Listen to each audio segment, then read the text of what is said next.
Can you be in the middle of hell and still experience inner peace and happiness? Hey guys, it is the Mindfulness Sherpa here with Painted Porch Strategies, and I'm joined by Amy Yukowski, our CEO, and Rob Hunter, our MC. We are Painted Porch Strategies, and this is our book club. And our book that we are talking about is The Four Agreements by Don Miguel Ruiz. And today we are talking about the second agreement. Don't take anything personally. Okay, now I realize this is a bit of a landmine, but the author tells us that when we take something that somebody else says or does personally, that we are basically just taking on their agreement as our own truth. And this is what makes us suffer. This is what has us in hell. This has us feeling bad, like we're stupid, like we're not worthwhile. But he points out that this is just their stuff that we're hearing. This doesn't have to be our stuff. It is our movie to cast and play out. It is our life and our decision. So let's just jump right in, guys. Don't take anything personally. What do you think about this? I love the advice. Well, I mean, this is a guidepost, right? This is not a how-to book because he leaves that up to you, the author. Ruiz is his last name, Don Miguel Ruiz. And that's the part, right? So now you know the principle. So when someone comes at you and says you're stupid, you go, okay. I don't think I'm stupid, so cool. I know what I am. Like, this is the journey of understanding who you are. We all know we're not perfect, so it's okay to not be perfect and accept your imperfections. And we'll get into the fourth rule later, which ties into this. But I love the approach that if you can remind yourself of this, don't take things personal. If you write it, I don't know if you mentioned it in rule 2 or 3 or 4, write it on a Post-it note or a magnet, put it on your fridge. Because you want to see this idea and put it in your head. Because then when someone does call you stupid, you go, don't take it personally. You can figure out how to train your body not to take it personally.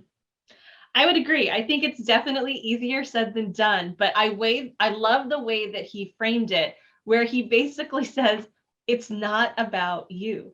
Stop being so selfish. Why on earth would you think that what someone says to you, even directed at you, is about you? It's not about you. You know, so often we take things personally because we somehow think that even if a person has a personal vendetta against us and they want to besmear us in public or to our face, that it's about us. And the reality is they're doing that because of something that they feel, something that they believe, something that they actually don't like about themselves. You know, there's that statement that whatever you dislike about someone is a mirror. It's basically a reflection of what you don't like about yourself. But I just love the fact that he's like, stop being so selfish. It's not about you. They're not thinking about you. They're thinking about themselves. And why would you allow them to put their shit on you? Basically, don't be their garbage man picking up all of their trash that they're throwing out. And so I loved that concept. Just like personal importance. It's not about you. In fact, a couple of years ago, I wrote an article on Medium that basically said, no one's thinking about you, so stop giving an F. The reality is, how often are you thinking about other people? Then they're actually not really thinking about you either. So that's okay. How much energy are you spending on It's okay. I mean, we're programmed to think of ourselves. We're a self-survival species. It's okay. Right. So really, he's taking that word about personally. Don't take anything personally. He's saying you're the only one in your person. So you get to decide what agreements you're going to agree with. So you are that person. You are the center of your own universe. And if you don't want to change your orbit based on somebody else, just keep doing you. Yeah. I mean, really, he's taking us back to, you know, our first agreement, which for those of you who are just catching up, is be impeccable with your word. and not just your word, but things that go against yourself. So if you need to go to yourself or for yourself, then you need to be more selective on what you let in. So if it doesn't serve you, if it goes against yourself, don't let it in. Don't take on that agreement. I don't agree. I don't think I'm stupid. I think I fail sometimes, but I'm trying again. So I'm going to keep going with I'm trying again. It goes back to what we talked about in last month's book club on how to be perfect, of know thyself. And know thyself, know who you are. Because first off, if someone says something to you, and this is a very stoic premise too, I think it was Seneca who said it, that if somebody insults you, you should laugh, because you said, well, if they really knew me, they would know I have all of these other faults too. Like right. Whatever they're throwing at other me, faults. Yes, if they really knew me, they would really know how to insult me, or, they would really know what my faults are. But what he says here is, he says, we take it personally because we end up agreeing with whatever that person says. We say, you know what, you're right, I am stupid. But if someone doesn't know you and they say that, then they really don't know you. And if somebody really does know you and they say that, it all goes back to what you said, Sierra, about you have to know yourself. Know what's true about you. Don't let other people impose their views of you, or really, truly, their views of themselves onto you. Right. It is absolutely aligns with our Stoic virtues.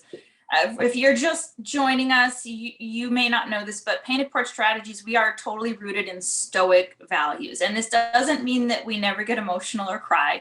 It means that we follow the Stoics, and they believed in having a reason to things. So it's applying the same concept of reason to trusting yourself to make a responsible choice on what you accept as an agreement. So don't take it personally. Somebody calls you stupid.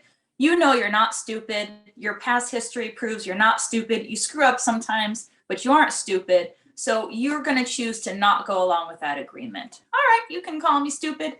I know who I am. Like Popeye said, I am what I am. Well, I want to add into part of your course that Sierra has created called Radical Mindfulness. If you are offended by that person calling you stupid, it's an opportunity for you to examine that. Why was I stung by this? Do I deep down really lack confidence in my intelligence? And then you can figure out why. You can dig in a little bit deeper and say, why do I have that belief? And you understand, he even says this in this book. Let me see if I can pull up the quote here. The 95% of the beliefs we have stored in our minds are nothing but lies. So a belief about yourself, it's a belief. Doesn't mean it's true, but you have attached some emotion to that belief. And it's when you unravel that emotion that you can finally let go of that belief that leads you to get offended when someone attacks you. Right. Yeah. Well, and he even talks about getting offended. And he said, when you take things personally, you feel offended, and your reaction is to defend your beliefs, which then create conflict. You have the need to be right and prove everybody else wrong.